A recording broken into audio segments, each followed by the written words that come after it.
ವಿಶೇಷ ಚೇತನರ ವಾರ್ತೆಗೆ ಸ್ವಾಗತ. ಸ್ನೇಹಿತರೆ, ನಮ್ಮ ಚಾನಲ್ ಹೊಸದಾಗಿ ನೋಡ್ತಾ ಇರೋರು ದಯವಿಟ್ಟು ಚಾನಲ್ ಸಬ್ಸ್ಕ್ರೈಬ್ ಆಗಿಲ್ಲ ಅಂದರೆ ಈಗಲೇ ಚಾನಲ್ ಸಬ್ಸ್ಕ್ರೈಬ್ ಮಾಡಿಕೊಂಡು ಈ ವಿಡಿಯೋಗೆ ಲೈಕನ್ನು ಕೊಡಿ ಮತ್ತು ನಿಮ್ಮ ಅನಿಸಿಕೆ ಅಭಿಪ್ರಾಯನ ಕಮೆಂಟ್ ಬಾಕ್ಸಲ್ಲಿ ತಪ್ಪದೇ ಹಾಕಿ ಮತ್ತು ನಮ್ಮ ಎಲ್ಲ ವಿಶೇಷ ಚೇತನ ಕಾರ್ಯಕರ್ತರಿಗೆ ಈ ವಿಡಿಯೋನ ಈಗಲೇ ಫಾರ್ವರ್ಡ್ ಮಾಡಿ.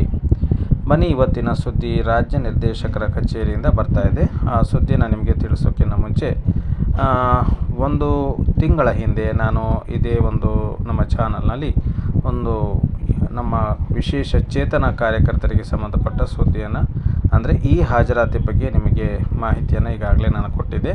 ಅದಕ್ಕೆ ಸಂಬಂಧಪಟ್ಟಂತೆ ರಾಜ್ಯ ಸಂಯೋಜಕರಾದ ಗ್ರಾಮೀಣ ಪಂಚಾಯತಿ ರಾಜ್ಯ ಸಂಯೋಜಕರಾದ ಶ್ರೀ ನರಸಿಂಹಮೂರ್ತಿ ಅವರು ಒಂದು ಮಾಹಿತಿಯನ್ನು ಈಗ ನಮಗೆ ಹಂಚಿಕೊಂಡಿದ್ದಾರೆ.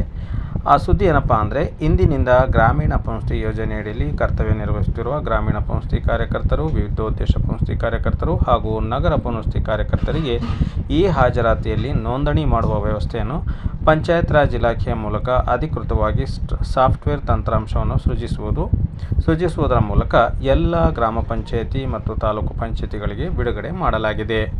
ಇದರ ನಿಮಿತ್ತ ನೀವು ಏನು ಮಾಡಬೇಕು ಅಂದರೆ, ನಮ್ಮ ಗ್ರಾಮೀಣ ಪಂಚಾಯತಿ ಕಾರ್ಯಕರ್ತರು ಏನು ಮಾಡಬೇಕಪ್ಪ ಅಂತಂದರೆ, ಈಗ ಇದಕ್ಕೆ ಸಂಬಂಧಪಟ್ಟಂತೆ ಒಂದು ಉದಾಹರಣೆಯನ್ನು ಫೋಟೋವನ್ನು ನಿಮ್ಮ ಮುಂದೆ ನಾನು ಹಾಕ್ತಾ ಹೋಗ್ತಾ ಇದ್ದೀನಿ. ಆ ಫೋಟೋ ನೀವು ನೋಡ್ಬೋದು. ಅಂದರೆ ಈ ಹಾಜರಾತಿ ಯಾವ ರೀತಿ ಇರ್ತದೆ, ಈ ಹಾಜರಾತಿಲಿ ಏನೆಲ್ಲ ಅಂಶಗಳನ್ನು ನಾವು ನಮೂದನೆ ಮಾಡಬೇಕು ಅಂತಕ್ಕಂಥ ಫೋಟೋವನ್ನು ತಾವು ಈಗಾಗಲೇ ನೋಡ್ತಾ ಇದ್ದೀರಾ.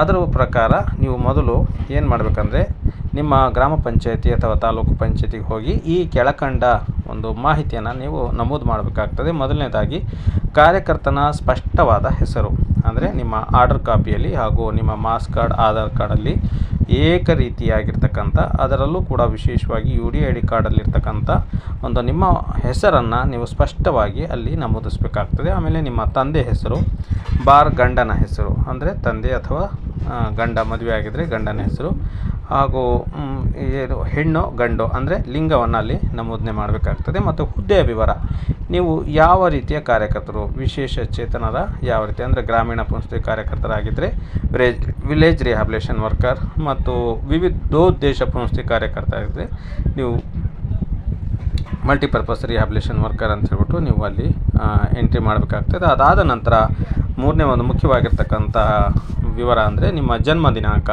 ಇದು ಕೂಡ ಸಾಕಷ್ಟು ಮಂದಿ ಗೊಂದಲಕ್ಕೆ ಈಡಾಗ್ತಾ ಇದೆ. ಅಂದರೆ ಜನ್ಮ ದಿನಾಂಕ ನಮೂದನೆ ಮಾಡಬೇಕಾದ್ರೆ ಆಧಾರ್ ಕಾರ್ಡಲ್ಲಿ ಒಂಥರ ಇರ್ತದೆ, UDID ಕಾರ್ಡಲ್ಲ ಒಂಥರ ಇರ್ತದೆ. ಎರಡೂ ಕೂಡ ಕರೆಕ್ಟಾಗಿ ಮ್ಯಾಚ್ ಆಗುವಂಥ ಆಧಾರ್ ಕಾರ್ಡ್, UDID ಕಾರ್ಡ್ ಮತ್ತು ನಿಮ್ಮ ಜನ್ಮ ದಿನಾಂಕ ಅಂದರೆ ಮಾಸ್ ಕಾರ್ಡಲ್ಲಿರ್ತಕ್ಕಂಥ ಒಂದು ಜನ್ಮ ದಿನಾಂಕವನ್ನು ನೀವು ಪಕ್ಕ ಆ ಒಂದು ಸಾಫ್ಟ್ವೇರಲ್ಲಿ ಎಂಟ್ರಿ ಮಾಡಿಸ್ಬೇಕು.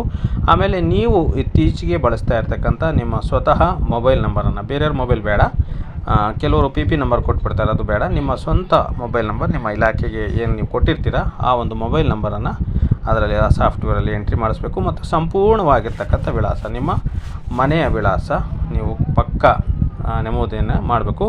ಹುದ್ದೆಯ ಪ್ರತ್ಯೇಕ ವಿವರ, ಕೆಲಸಕ್ಕೆ ಸೇರಿದ ದಿನಾಂಕ, ಅಂದರೆ ನೀವು ಯಾವ ಹುದ್ದೆ VRWನೋ MRWನೋ URWನೋ ಅಂತಕ್ಕಂಥದ್ದನ್ನು ಆರ್ಡರ್ ಕಾಪಿಯಲ್ಲಿರ್ತಕ್ಕಂಥ ನಿಮ್ಮ ಕೆಲಸಕ್ಕೆ ಸೇರಿದ ದಿನಾಂಕವನ್ನು ಅಲ್ಲಿ ನಮೂದನೆ ಮಾಡಬೇಕು. ಅದಾದಮೇಲೆ UDID ಕಾರ್ಡ್ ಸಂಖ್ಯೆಯನ್ನು ನೀವು ಅಲ್ಲಿ ನಮೂದನೆ ಮಾಡಬೇಕು.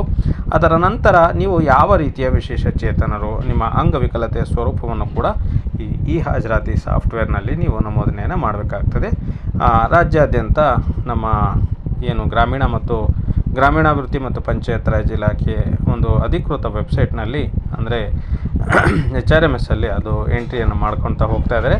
ನೀವು ನಾಳೆಯಿಂದ ಈ ತಿಂಗಳ ಅಂತ್ಯದವರೆಗೆ ಅಂದರೆ ಈ ಫೆಬ್ರವರಿ ಅಂತ್ಯದವರೆಗೂ ಕೂಡ ನೀವು ಹೋಗಿ ನಿಮ್ಮ ಗ್ರಾಮ ಪಂಚಾಯತಿ, ತಾಲೂಕು ಪಂಚಾಯತಿಗಳಲ್ಲಿ ನಿಮ್ಮ ಎಲ್ಲ ಮೂಲ ವಿವರಗಳನ್ನು ಅಂದರೆ ಈ ಹುದ್ದೆಗೆ ಸಂಬಂಧಪಟ್ಟ ಮೂಲ ವಿವರಗಳನ್ನು ಭರ್ತಿ ಎಂಟ್ರಿ ಮಾಡಿಕೊಳ್ಳುವ ಮೂಲಕ ಈ ಹಾಜರಾತಿಗೆ ಸಹಕರಿಸಬೇಕು ಅಂತ ಹೇಳ್ಬಿಟ್ಟು ಮಾನ್ಯ ರಾಜ್ಯ ಸಂಯೋಜಕರು ಈಗಾಗಲೇ ನಮಗೆ ಮಾಹಿತಿಯನ್ನು ಕೊಟ್ಟಿದ್ದಾರೆ.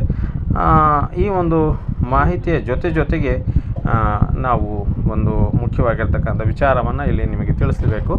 ರಾಜ್ಯದ ಎಲ್ಲ ಪುನರ್ವಸತಿ ಕಾರ್ಯಕರ್ತರ ಒತ್ತಡದ ಮೇರೆಗೆ ಇಲಾಖೆ ನಿರ್ದೇಶಕರ ಮಾರ್ಗದರ್ಶನ ಹಾಗೂ ಸೂಚನೆಯಂತೆ ರಾಜ್ಯ ಸಂಯೋಜಕರು, ರಾಜ್ಯ ಆಯುಕ್ತರು, ಪಂಚಾಯತ್ ರಾಜ್ ಇಲಾಖೆ ಹಾಗೂ ಅಪರ ಕಾರ್ಯದರ್ಶಿಗಳು, ಗ್ರಾಮೀಣಾಭಿವೃದ್ಧಿ ಹಾಗೂ ಪಂಚಾಯತ್ ರಾಜ್ ಇಲಾಖೆ ಉಮಾ ಮಹಾದೇವನ್ ಮೇಡಮ್ ರವರೊಂದಿಗೆ ಖುದ್ದಾಗಿ ಚರ್ಚಿಸಿ ಅವರ ಇಲಾಖೆಯ ಸಹಕಾರದೊಂದಿಗೆ ಈ ಹಾಜರಾತಿ ಹೊಸ ತಂತ್ರಾಂಶವನ್ನು ಸೃಜನೆ ಮಾಡುವ ಮೂಲಕ ಏಕರೀತಿಯ ಹಾಜರಾತಿಯನ್ನು ಹಾಗೂ ಮುಂದಿನ ದಿನಗಳಲ್ಲಿ ನಾವು ಸಹ HRMS ಅಡಿಯಲ್ಲಿ ಸಿಬ್ಬಂದಿಗಳ ಆಗುವಲ್ಲಿ ಅವಕಾಶ ಕಂಡು ಬಂದಿರ್ತದೆ. ಈ ಒಂದು ತಂತ್ರಾಂಶವನ್ನು ಸೃಜಿಸುವಲ್ಲಿ ಸಹಕರಿಸಿದ ಉಮಾ ಮಹಾದೇವನ್ ಮೇಡಮ್ ಅವರು ಇಲಾಖೆಯ ಇಮ್ತಿಯಾಜ್ ವ್ಯವಸ್ಥಾಪಕರು, ನಮ್ಮ ಇಲಾಖೆಯ ನಿರ್ದೇಶಕರು ಹಾಗೂ ನಮ್ಮ ಯೋಜನೆಯ ರಾಜ್ಯ ಸಂಯೋಜಕರಿಗೆ ಕಾರ್ಯಕರ್ತರ ಪರವಾಗಿ ಹಾಗೂ ಒಕ್ಕೂಟದ ಪರವಾಗಿ ನಾವು ಧನ್ಯವಾದಗಳನ್ನು ತಿಳಿಸ್ತಾ ಇದ್ದೀವಿ. ಮುಂದಿನ ವಾರದಲ್ಲಿ ನಗರ ಪುನರ್ವಸತಿ ಕಾರ್ಯಕರ್ತರಿಗೆ ನಗರಾಭಿವೃದ್ಧಿ ಇಲಾಖೆ ಹಾಗೂ ಪೌರಾಡಳಿತ ನಿರ್ದೇಶನಾಲಯ ಮತ್ತು BBMP ಅಧಿಕಾರಿಗಳೊಂದಿಗೆ ಹಾಗೂ ಆಯುಕ್ತರೊಂದಿಗೆ ಚರ್ಚೆ ಮಾಡುವ ಮೂಲಕ ನಮ್ಮ URWಗಳ ಈ ಹಾಜರಾತಿಯನ್ನು ಕ್ರಮ ವಹಿಸಲಾಗುವುದು ಅಂತ ಹೇಳ್ಬಿಟ್ಟು ರಾಜ್ಯ ಸಂಯೋಜಕರು ನಮಗೆ ತಿಳಿಸಿರ್ತಾರೆ. ಇದೊಂದು ಒಳ್ಳೆಯ ಶುಭ ಸೂಚನೆ ಅಂತ ಹೇಳ್ಬಿಟ್ಟು ನಾವು ಅದು ಹೇಳ್ತಾ, ಮುಂದಿನ ದಿನಗಳಲ್ಲಿ ನಮ್ಮ ಗ್ರಾಮೀಣ ಪುನರ್ವಸತಿ ಯೋಜನೆ ಇನ್ನಷ್ಟು ಬಲಗೊಳ್ಳಲಿ, ನಮ್ಮ ಗ್ರಾಮೀಣ ಪುನರ್ವಸತಿ ಕಾರ್ಯಕರ್ತರ ಬಹುದಿನದ ಬೇಡಿಕೆಯಾದ ಸೇವಾ ಭದ್ರತೆ ಆದಷ್ಟು ಬೇಗ ಈಡೇರಲಿ ಅಂತ ಹಾರೈಸುತ್ತಾ, ಬರುವ ಫೆಬ್ರವರಿ ಅಂತ್ಯದ ಒಳಗಾಗಿ ನೀವು ನಿಮ್ಮ ಎಲ್ಲ ಮೂಲ ವಿವರಗಳನ್ನು ಹಾಜರಾತಿ ತಂತ್ರಾಂಶದಲ್ಲಿ ಅಂದರೆ ಗ್ರಾಮ ಪಂಚಾಯತಿ ಮತ್ತು ತಾಲೂಕು ಪಂಚಾಯತಿಗಳಲ್ಲಿ ಈಗ ಸದ್ಯಕ್ಕೆ, ಮುಂದೆ ನೀವು ನಗರ ಮತ್ತು ಕಾರ್ಪೊರೇಷನ್ ಹಂತದಲ್ಲಿ ಪಟ್ಟಣ ಪಂಚಾಯತಿಯಲ್ಲಿ ಮುಂದಿನ ವಾರದಿಂದ ಅವರು ಇಲಾಖೆಯ ನಿರ್ದೇಶನದಂತೆ ಇಲಾಖೆಯ ಸೂಚನೆಯಂತೆ ನಿಮಗೆ ಸುದ್ದಿಯನ್ನು ನಾನು ಪ್ರಸಾರ ಮಾಡಿ ಹೇಳ್ತೀನಿ. ನಾಳೆಯಿಂದ ನೀವು ನಿಮ್ಮ ಗ್ರಾಮ ಪಂಚಾಯತಿಗಳಲ್ಲಿ ನಿಮ್ಮ ಹುದ್ದೆಯ ವಿವರಗಳನ್ನು ಭರ್ತಿ ಮಾಡುವ ಮೂಲಕ ಈ ಹಾಜರಾತಿಗೆ ಸಹಕರಿಸಬೇಕು. ನಮ್ಮ ಗ್ರಾಮೀಣ ಪುನರ್ವಸತಿ ಯೋಜನೆಯ ಬಲವರ್ಧನೆಗೆ ತಮ್ಮೆಲ್ಲರ ಸಹಕಾರ ಹೀಗೆ ಮುಂದುವರಿಯಲಿ ಅಂತ ಹೇಳ್ತಾ ಈ ವಿಡಿಯೋವನ್ನು ಮುಗಿಸ್ತಾ ಇದ್ದೀನಿ. ಜೈ ಹಿಂದ್, ಜೈ ಕರ್ನಾಟಕ.